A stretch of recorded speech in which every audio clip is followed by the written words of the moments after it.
Hello riding people, you know what I'm going to say. Well, another beautiful day in Georgia, in Roswell. Look at that blue sky, sunshine, mid-April, brand new Triumph, doesn't get better really. Quick update after 300 miles. Let's just mention things I put on it or had put on it or have ordered. So I had the dealership put on some paddock stand bobbins, and I have a pit bull paddock stand which is super high quality. I would thoroughly recommend that. The kick plates got a bit dirty on the way home from my boots, and I wasn't a fan of the silver colour, so I carbon wrapped those. I fitted a Beeline mount. Regulars will know I'm a big Beeline fan, and I had Triumph bar end mirrors put on. The RS already comes with bar end mirrors and they're pretty nice as standard, but these are nicely machined and they've got a Triumph logo on the back, and I just like the look of them. So a little bit extravagant, unnecessary, but I went for it anyway. I also ordered cruise control and heated grips, but it's a dealer fit and they weren't in at the time of collection. However, when they arrive, that will make cruising on the freeway and riding on chilly mornings much more bearable. The tail unit comes with a pillion seat or the solo seat as standard, so you can just interchange them. And I've ordered the quick release tail pack, which fits with the standard pillion seat. So you take this solo seat off, put the pillion seat on, and that has a couple of kind of nylon loops, and that just accommodates the quick release tail bag, which is specific to this model. And underneath the tail bag, it's got like a little lip that will slide underneath the typical strap that's on the pillion seat. So it should be nice and secure. It doesn't hold much, about 10 litres I think, but good for a day trip. I've also got a ring coming from SW Moto for the tank filler here, and a friend of mine very kindly donated a SW Moto Pro bag, a tiny one that's kind of like 3 to 5 litres, just enough for your phone and keys, but you know, ideal basically. So what else do I plan to do to it? Well, I've got a ride tomorrow and the next day, and that'll bring me up to the 500 miles required for the first service. I said that correctly, 500 miles, not 600 miles, which is unusual, but it's just the way it is. The TFT will tell you when you turn the key on how many miles you've covered, what your mileage is remaining to the next service, and the first service is at 500 miles, not 6. At that 600 mile service, I'm having all this huge amount of plastic on the back removed, and having a Brogue BROGUE tail tidy and KLIM LEDs fitted. So tail tidy and LED kit, LED front and rear for that. So that should tidy that up nicely, make it look pretty sporty. I'm considering removing the pillion pegs. They're not a simple bolting, you know, usually the 2 bolts under here, that they seem to go up underneath the rider's seat. So I might have to have a look at that. May take that off for appearances, you know, once you get a tail tidy on, it always looks cleaner if these are not there. But also there's a couple of companies that do luggage which you know, would use these to help in terms of you know, fitting that luggage. So some swings and roundabouts, pros and cons. I'll have to give that a little bit of thought. Now in terms of the way it looks, I'm so in love with this cosmic yellow. It's one of the best colours I've probably ever seen on a bike, never mind just in recent years. And everybody that's seen it, bar none, seems to fall in love with it. They really like this colour. So if you're thinking of buying one, sight unseen, do it with confidence, because particularly on a nice sunny day like today, where you get the metallic fleck in that cosmic yellow, it really pops and it just looks absolutely stunning.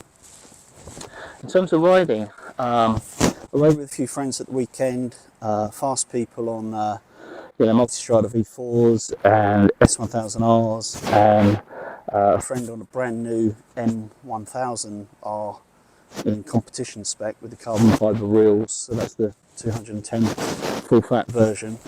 And we were going down some well-known twisty roads, and we rode for the best part of 300 miles, so it was a proper riding day up in the mountains. And this thing's just as fast as anything, just running in revs. So red lines at 14,000 RPM. I've been running at 6.5, sometimes 7,000 RPM, no more than that, and it's ample. It's super fast. Anybody that thinks they, need 180 horsepower, I'd say look at the weight of your bike, and that might suggest why you need 180 horsepower or more. This is only 414 pounds, ringing wet with a full tank of fuel. Now, in terms of the tank is a beautiful shape now. It's much more sculpted for your thighs and knees, a lot easier to grip onto. It looks much more stunning. And trying to say they've reduced it just because it's more in line with the competition. I'm not sure whether that's BS or not, but the bottom line is the way in which I was riding on Saturday, which let's say is kind of spiritedly, but still keeping it within 7,000 revs. I was getting about 150 to 155 miles out of the tank. I'm not sure what it is quite to reserve. I'll have to check that out in the coming days. But certainly that's what it basically equated to, about 150 to 155 miles, which I think is ample really. My Street Fighter would typically want refueling every 100, 110 miles. And I even got that down to, I think it was 63, 64 miles one day with a full tank of fuel before the reserve light came on. It's very, very thirsty, those V4s. This is much less thirsty. It's also particularly smooth. I really like the smoothness of this bike. It's a standout feature. It has a very precision feel to it. You can tell there's a lot of R&D in the Moto 2 development racing that they do as a support race to MotoGP, and it's a one make series, so it's high visibility if they start blowing up left, right and centre, and they're very, very reliable in that series, and they seem to be very reliable on the road. In terms of spec, it's awesome. You've got a bi-directional quick shifter. You've got a slipper clutch, so if you change down gear too early, it will stop that rear wheel locking up. You've got a big piston fork shower suspension up front, fully adjustable. You've got fully adjustable Öhlins rear shock, which is one upgrade on the basic R model. You've got bar end mirrors, which are standard on the RS, and the brakes are also a bit of an upgrade on the RS. You've got full Brembo Stylema monoblock brakes. But not just that, you get the master cylinder as well, so the MCS master cylinder, and that gives you bags of feel and feedback.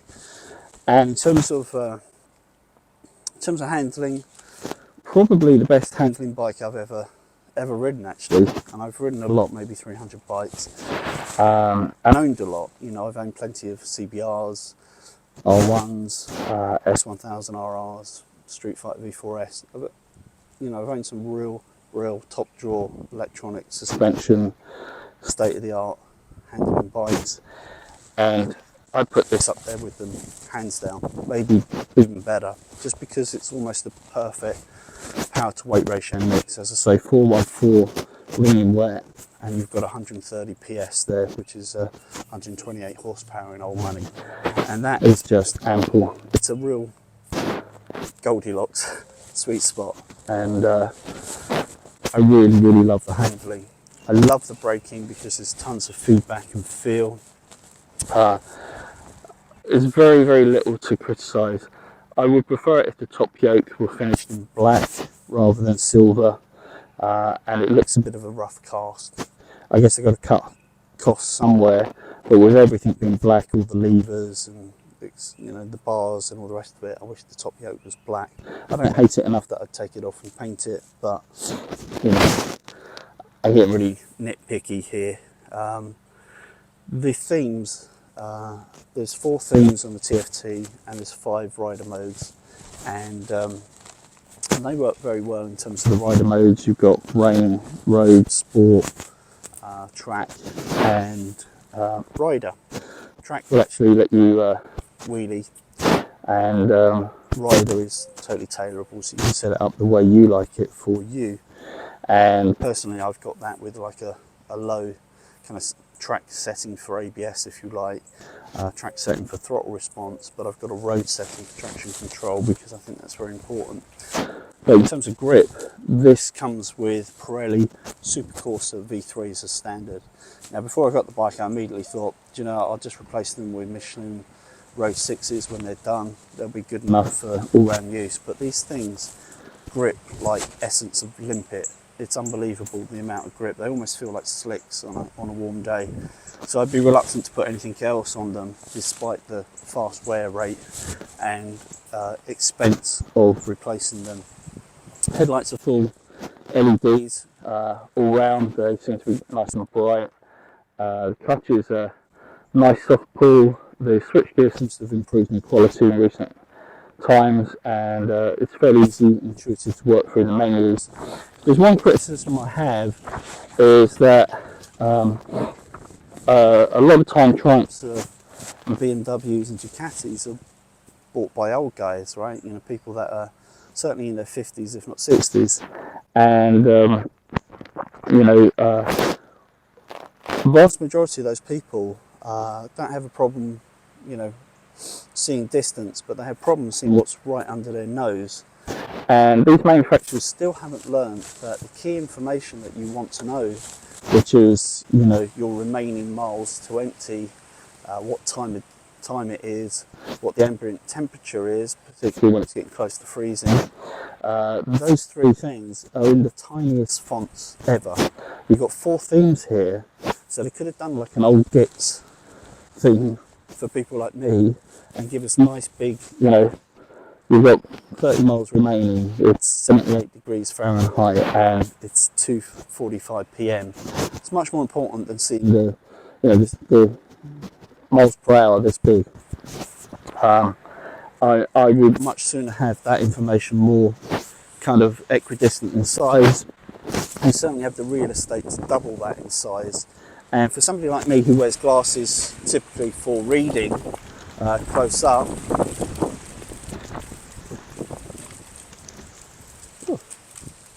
sudden gust of wind, that doesn't normally happen in Georgia. Somebody like me who reads, you know, who uses reading glasses for close up work, you know, when I ride the bike, I'm not wearing those, of course, because I can see the fly, you know, the wings on a fly at 3,000 meters, but I can't see what's under my nose, and that's very common with a lot of the guys I ride with. And I wish Triumph would just realise that and not get a 20-year-old car driving designer to do the software for that. Actually make it big enough for us to see, please, Triumph, because you've got bags of real estate there. And if you don't like the look of it, just do it on one of the themes, because a lot of the, you know, there's 4 themes and they're pretty similar. We don't want to see exploded pie charts and graphs of the revs and them duplicated on each side. That just annoys the hell out of everyone if you see the reviews.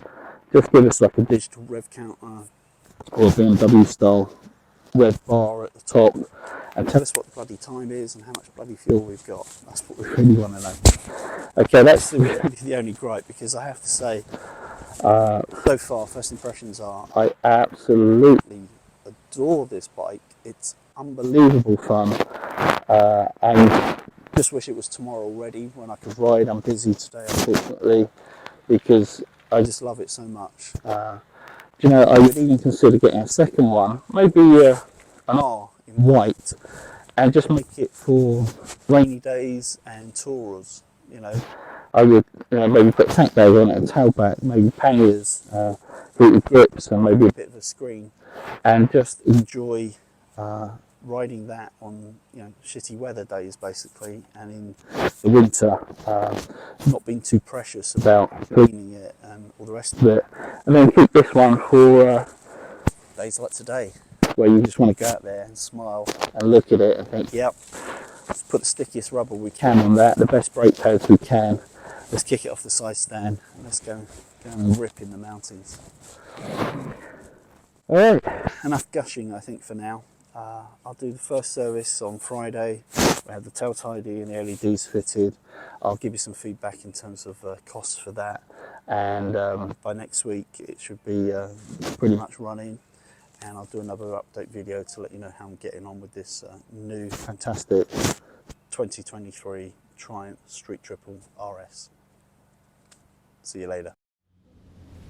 Hey you, if you want to become one of the Ride On people, don't forget to subscribe. Ride often, ride carefully, ride on.